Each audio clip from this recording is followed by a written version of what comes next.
Fala galera, estamos de volta e aqui com o seu podcast favorito, Pod Ceso. Tamo junto? Fique com a gente que tá vindo coisa interessante aí pra tua vida. Deus abençoe!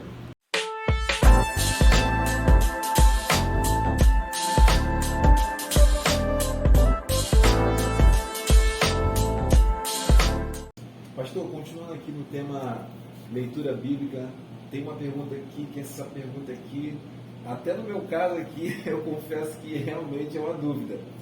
Sobre os livros apócrifos, eu falei certo, mas é um trava-língua aí, é um livro que muita gente nem sabe que existia, né? Mas existe, que são os livros apócrifos. O que são, de onde veio, não é o, como é que é, o Globo Repórter, né? Na verdade, essa pergunta é a pergunta que poderia ser encaixada na psicologia social, né? Onde vivem? Como foram escritos? O que comem? Mas os livros apócrifos, a gente precisa só fazer aqui uma separação, antes da gente falar. Eu acho que é interessante a gente dividir, né, esse livro poderoso aqui. E aí eu trouxe duas aqui, né? Duas Bíblias, para a gente entender o processo. Então a Bíblia ela se divide no Antigo Testamento e no Novo Testamento.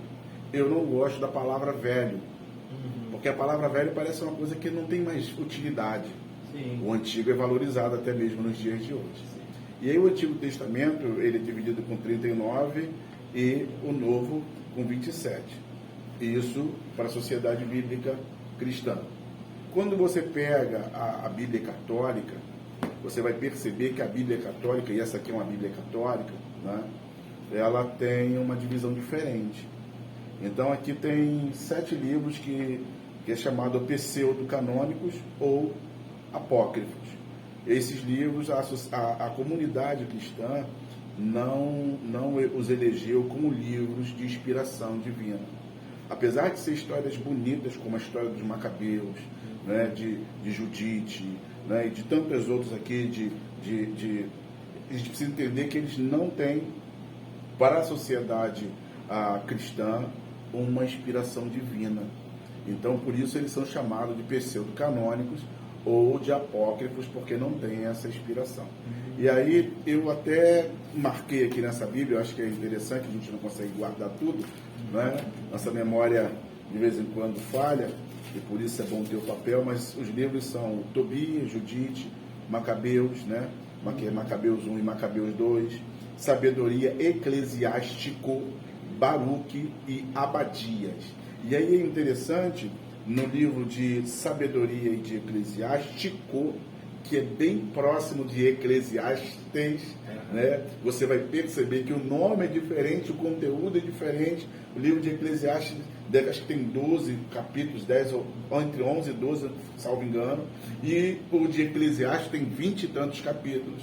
O de Sabedoria, da mesma sorte, tem uns adendos, e tem outros livros que eles têm adendo, tem mais um pouquinho de capítulos. Então, esses adendos, esses livros de não inspiração são os livros chamados livros apócrifos. Então, nós cristãos, evangélicos, nós não utilizamos os livros ditos apócrifos, porque esses livros, eles certamente serão usados, como disse, isso aqui é uma edição paulina, ok, da Igreja Católica, então lá eles certamente usam, porque estão escritos aqui, mas nós não usamos. Os 66 livros são suficientes, né? São 66 e pronto. Mas se você for mais profundo, você vai ver outros escritos, vão ter outros que vão dizer que tem cento e tantos livros que não têm inspiração divina. Né? Então, assim, aí há um consenso dentro da comunidade cristã, e por isso, e também há um embate muito grande por outros dizendo, por quê? Como é que considera ou não considera que esse livro tem ou não tem? Então foi feito todo um estudo para poder dizer isso aqui tem e esse não tem. É o caso da carta aos Hebreus. Né? Alguém diz, é Paulo.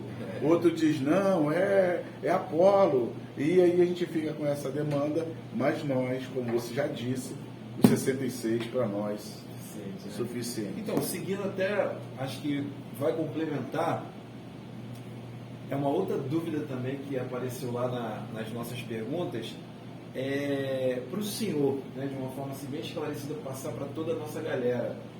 Para o senhor, qual é o tema principal da Bíblia?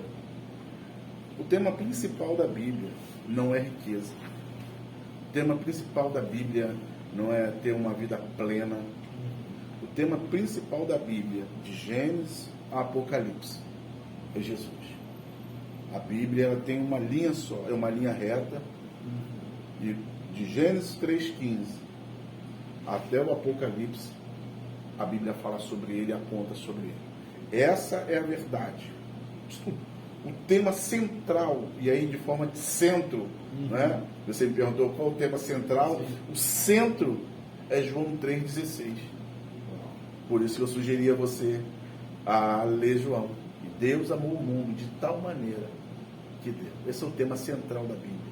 Então a Bíblia, a linha reta de Gênesis a Apocalipse, nesses 66 livros, é Jesus. Não tem, as pessoas falam, não, mas a Bíblia, ela pode ser um livro de... Alguém pode dizer, mas ela é um livro de autoajuda. Não. Na minha concepção, a Bíblia é um livro de ajuda do alto. E não de autoajuda. De autoajuda eu vou na livraria e compro um livro qualquer, de um escritor qualquer. Mas aqui não. E o que é interessante nessa escrita bíblica, que não foi um grupo de pensadores que se reuniu diferentemente de um livro. Por isso que eu digo que ela não é um livro qualquer. Porque um escritor, ele chega aqui, eu vou escrever um livro. E começa a escrever de boa. E vai desenvolvendo a história. Diferente da Bíblia. São diversos escritores em tempos diferentes, em séculos diferentes. E você vai perceber que tudo está relacionado, que tudo tem uma referência. E aí, se talvez alguns não saibam, né, já que vai falar de referência, é bom falar sobre isso. Às vezes você está lendo e vê uma letrinha lá em cima de um texto e você fala, o que é isso? Aí aquilo ali é uma referência. Aí você pega, olha, aquela letrinha A, e você procura a letra A, e aquele versículo que você está lendo está em outro lugar, em outra questão, em outro momento, e você vai fazendo as suas referências e entendendo que a Bíblia, dessa forma, não é um livro escrito por homens, mas foram homens inspirados por Deus, né? E quando eu digo escrito por homens, assim, sem nenhuma inspiração, inspirados por Deus, que escreveram cada linha desse grande livro aqui, que rege a nossa vida, é o nosso livro de fé, regra e prática diária.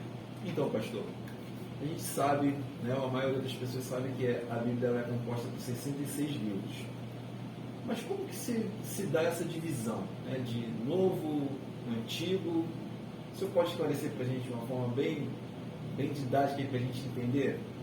Legal. Eu vou contar uma história para vocês que aconteceu comigo. E você vai perceber a importância que tem de você saber quantos livros tem a Bíblia. Eu, quando era novo convertido, nos meus primeiros dias, e aquela fã de falar da Bíblia, né? E é muito difícil você falar de uma coisa que você não conhece. Por isso, a leitura da Bíblia é muito importante para o cristão. Porque você não pode falar de uma comida que você não comeu. Você não pode dar uma receita que você nunca fez. Então eu comecei, nos meus primeiros dias na minha caminhada, e um dia eu desci para o trabalho, desci para trabalhar, eu disse, hoje eu vou evangelizá-los. Senti aquele mover para evangelizar, e o ponto estava cheio, e Deus preparou tudo, o ônibus atrasou, o ponto cheio, e havia um senhor do meu lado. E aí eu comecei a falar de Jesus para ele. E estou falando de Jesus, e ele está gostando da conversa, e num determinado momento que eu entrei no assunto, ele perguntou, quantos livros tem a Bíblia? Jante, eu não sabia. E aí eu fiquei travado, ele falou, porque eu leio a Bíblia, ele falou, eu sou um leitor da Bíblia, e eu sei quantos livros tem, você sabe, eu fiquei assim, e o livramento que Deus me deu naquele momento foi enviar o ônibus. Quando o ônibus, ele perguntou, o ônibus chegou, eu dei o sinal, eu entrei, falei, amanhã eu respondo para o senhor. E fui embora, e quando eu entrei no ônibus, a primeira coisa, eu carregava uma Bíblia, e hoje a gente anda com ela na modelo digital, peguei e fui contar os livros e contei todos, e descobri naquele momento, porque não havia ninguém que havia me ensinado, discipulado, descobri que são 39 com 27. Sim. E aí, na medida que a gente vai estudando, pesquisando, vendo, a gente vai vendo que o Antigo Testamento ele é dividido de uma forma muito, muito bacana. Né? Porque os cinco primeiros livros, eles estão atribuídos a Moisés. Né? E a gente vai denominar como Penta, né? Os 5, Pentateuco. Então, quando alguém diz, vamos a um livro do Pentateuco, para você que está começando, é muito interessante, você já sabe que são os primeiros livros. Então, são livros históricos, são livros que vai falar sobre o mover de Deus, sobre a caminhada do povo, sobre a libertação do povo, sobre como as famílias foram constituídas e estabelecidas. E aí no Antigo Testamento é muito interessante que ele abre e vai dividindo, ele vai dividir pelos livros históricos, pelos livros poéticos, né, pelos profetas maiores, pelos profetas menores.